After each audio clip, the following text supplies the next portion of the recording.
vous emmène prendre un verre maintenant au Charlotte au Queue, à un caberdouche à la sauce bruxelloise. C'est le décor de la pièce de théâtre que vous propose le Fou Rire. Voici la bande-annonce de cette comédie marolienne. Chez Charlotte au Queue, c'est le soir de Noël, dehors un froid mortel. C'est pas possible ça! Ça va jamais leur putain de vie, mais croisez! On tous se retrouver chez Charlotte.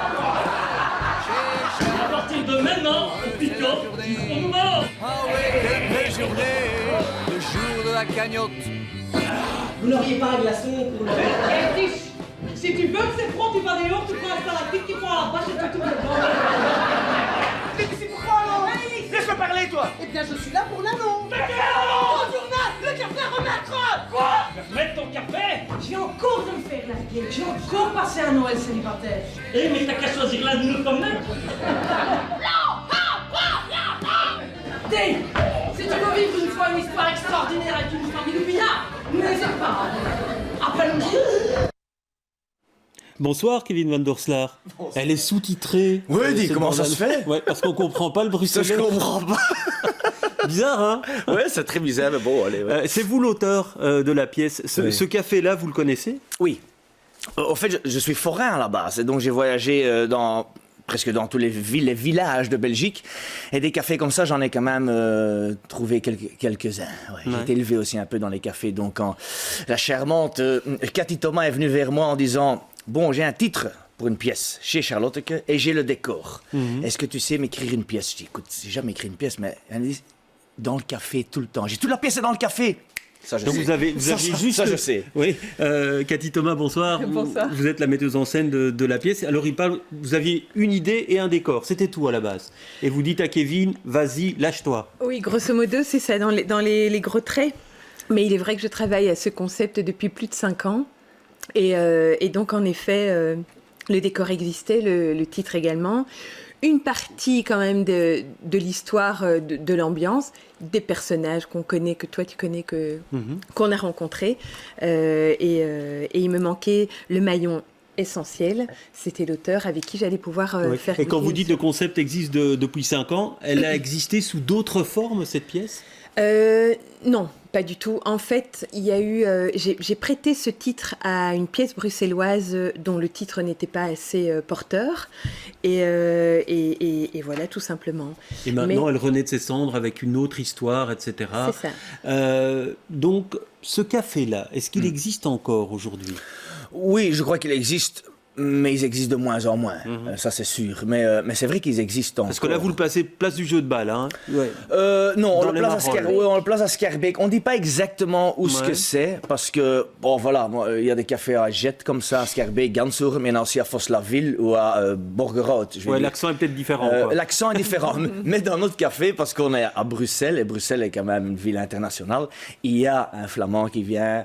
Une liégeoise, il y a maintenant le prêtre qui est d'origine africaine aussi, américain. Et donc, c'est vraiment, ça devient pas juste le café typique bruxellois, mais quand même le truc aussi. Et quand vous vous plongez dans ce vocabulaire bruxellois, vous vous dites jusqu'où je peux aller, parce qu'il y a certains mots que peut-être tout le public ne comprendra pas. Tout à fait. Donc à un certain moment, vous dites ce mot-là, je peux peut-être pas le mettre. Ben, disons qu'on n'a pas envie de mettre le spectateur dans une position où voilà, nous on connaît un mot bruxellois et vous pas. C'est pas le but. Et donc les mots bruxellois font partie. Même que tu les comprends pas, tu es dans l'histoire avec. Et peut-être que tu repars avec un petit peu plus de vocabulaire bruxellois à la fin de la pièce. Il y a quand même des répliques qui deviennent cultes. Oui, voilà. Moi, je ne suis pas bruxelloise, mais wallonne à la base. Mon mari est français.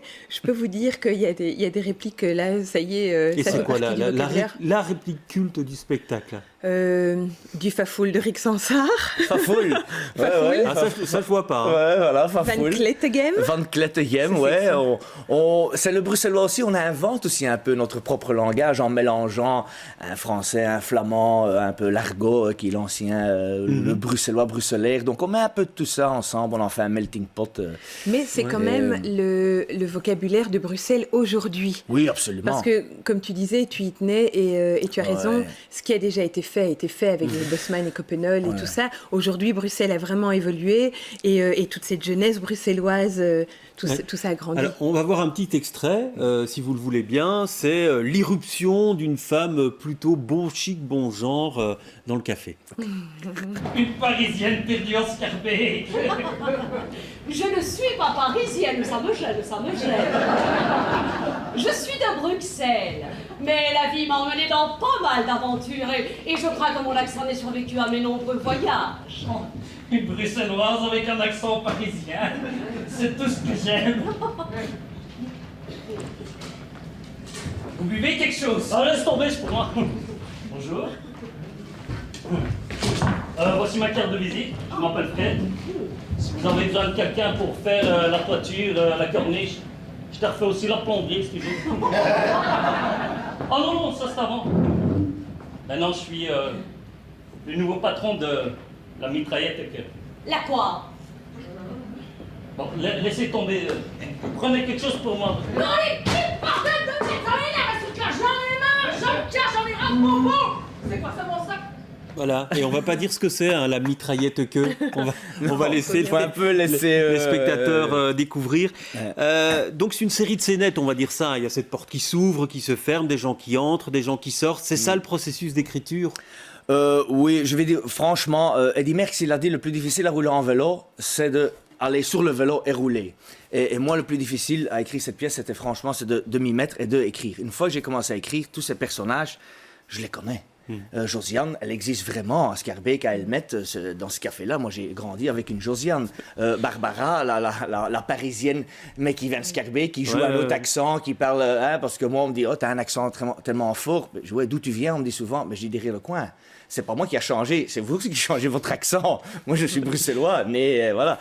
Et donc, voilà, c'était assez facile. Il fallait juste qu'on trouve une structure de mettre dans une vraie histoire. On voulait pas faire sketch.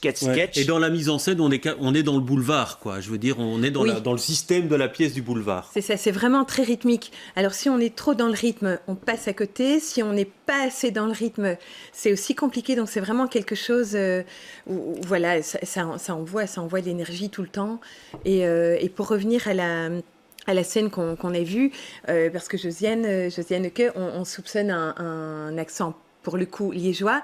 Et donc, je voulais dire aussi que aller à la rencontre de Charlotte Ecke, c'est aller à la rencontre de Bruxelles, certes, mais aussi de la belgitude. Tout à fait. Parce que c'est ça, c'est vraiment rencontrer tout ça la belgitude dans sa joyeuseté. Tout à fait.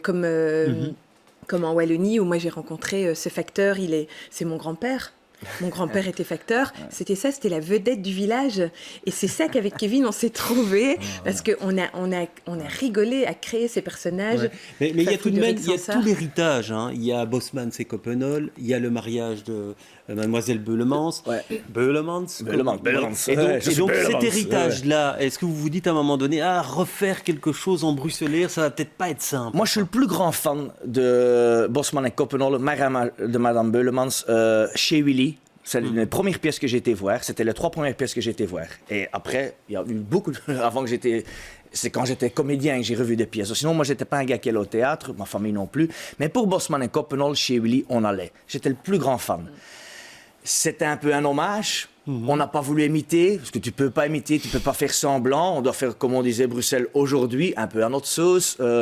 Chez Willy, c'était une pièce québécoise qu'on a traduit. Bosman et Coppenol, c'était dans les années 20. Je suis le plus grand fan, mais bon. Et voilà, quoi. Et donc c'est votre rêve, ça, que des années 20, presque 100 ans plus tard, la pièce chez Charlotte Ecke soit encore jouée. Oui, ça paraît à peine croyable. Non, mais ça paraît à peine croyable que cette pièce est régulièrement montée, Bosman et Coppenol, le mariage de Mademoiselle Beulemans, et que ça cartonne constamment. On espère aujourd'hui. C'est vraiment le Bruxelles depuis Bosman et Coppenol jusque maintenant, parce qu'on parle d'Eddy Merckx, on parle de Jacques Brel, on parle maintenant même de Benny de Grand Jojo, de Annie Cordy. C'est vraiment ça, quoi. Fred et Eugène, les toituriers de Scarbeck, ils ont un équipement d'Anderlecht tout le temps. Voilà, quoi. Donc c'est vraiment Bruxelles aujourd'hui, mais c'est un peu un hommage à toutes ces pièces aussi, à tous ces bruxellaires qui ne sont pas toujours représentés dans les films ou pièces de théâtre, ou pas Et donc on Pas est comme ça. dans le caractère du bruxellois aussi, hein, une mauvaise foi caractérisée, en tout cas chez pas mal de vos personnages. Hein. Ah oui, oui, ils sont. C'est vrai qu'ils semblent énormes et excentriques, les personnages, mais ils sont toujours crédibles. Ils sortent tout droit d'une réalité, quand même. Oui, et puis il y a une histoire d'amour aussi dans la pièce. Il y a une trahison entre deux copains. Il y a Charlotte Queux qui a le cœur brisé au début de la pièce et à la fin, elle retrouve l'amour. C'est pas juste une La comédie. Parisienne qui est flex, Voilà, parce que ça ouais. aussi, on en Voilà, parle on parle de aujourd'hui. Dans l'homosexualité, les de la années bisexualité, on parle de... Voilà, c'est... Et est-ce que la pièce de soir en soir, elle peut varier ou alors c'est au cordeau et tout le monde connaît son texte et il n'y a jamais d'impro ou de Non, il y a pas différence en d'impro. fonction de la réaction du public Le rythme peut varier en fonction de la réaction du public, mais il n'y a pas d'impro encore à ce jour. C'est trop frais parce que là, on l'a créé au mois de mai. Et là, au contraire, on vient d'intégrer un nouveau comédien qui est le magnifique Bruce Ellison, qui est sublime. Et donc, il y a d'autres choses qui joue le pasteur. Donc, voilà, un Américain qui joue le pasteur Voilà. de Scarbeck. Et là, on y a mis un peu de gospel. Moi, j'ai rêvé à plein de choses. Il y a encore 4 jours, j'étais dans mon lit à rêver à des nouveaux tableaux et qu'on a insérés il y a une semaine. Donc, oui, en soi, ça bouge, mais pas encore à l'impro. On peut pas trop parce se que permettre. cette galerie de personnages, elle pourrait être étoffée à loisir. Hein. Oui, mais c'est un piège à ne pas tomber dedans de trop. Parce que sinon, on perd le fil. Et il y a quand même ce qui différencie Charlotte Queux a beaucoup de pièces qui étaient faites avant, je trouve, c'est que, comme je dis, il y a vraiment une histoire. Il y a un début, il y a un milieu, il y a une fin. Et donc, on pourrait peut-être un peu partir, mais pas de trop. Sinon, ça devient too much et ça devient un one-man show. Et je crois la force de Charlotte Queux, mais ça, on va encore trouver en jouant, c'est juste ce collectif. Il n'y a pas vraiment un personnage qui sort. Voilà, c'est vraiment le collectif de 12 acteurs. C'est vrai qu'il y a une vraie cohésion. Ouais. Oui, il y a un esprit de groupe, Absolument. il y a une cohésion et il n'y a pas une vedette ou quelqu'un qui se tire la vedette. C'est vraiment un ensemble et ça, j'ai voulu au casting. C'est absolument. C'est vraiment, ça part de là. Une audition réussie, un casting juste, c'est déjà 50% de gagné. Ben merci Si on en tout a- cas d'être venu sur notre plateau. C'est à voir encore pendant quelques jours au Théâtre Le Fou Rire et vous l'aurez compris, il y aura des reprises. Oui. Ça, c'est certain. Merci en tout cas d'être venu sur notre plateau.